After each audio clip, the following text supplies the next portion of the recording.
రామరాజభూషణుడు తాను రచించిన వసుచరిత్ర ప్రబంధంలోని పీఠికలోని 80వ పద్యములో కీర్తి గురించి ఇలా అంటాడు. తనకు స్వచ్ఛమైన కీర్తి కలగదే ఏమిటని తెల్లని ఐరావతం ఆశపడ్డను. ఆ తెల్లని ఏనుగుకు చెక్కిళ్లపై నల్లని మచ్చ ఉంది కదా.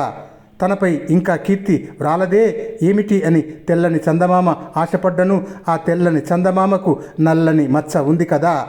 తనను కీర్తి ఇంకా పెనవేసుకోలేదు ఏమిటి అని శంకరుడు ఆశపడ్డను. ఆ తెల్లని బోలా శంకరుని కంటాన హాలాహలం అనే నలుపు మచ్చ ఉంది కదా.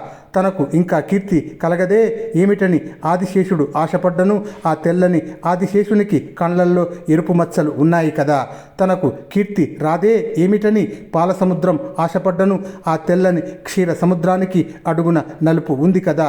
తనకు కీర్తి కలగదే ఏమిటని కల్పవృక్షం ఆశపడ్డను. ఆ తెల్లని కల్పవృక్షానికి నీడ నలుపు మచ్చలా ఉంది కదా.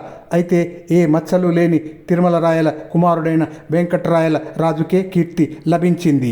మచ్చగల వారికి కీర్తి కలగదని రామరాజభూషణుడు తన వసుచరిత్రలోని ఈ పద్యం ద్వారా స్పష్టం చేశాడు.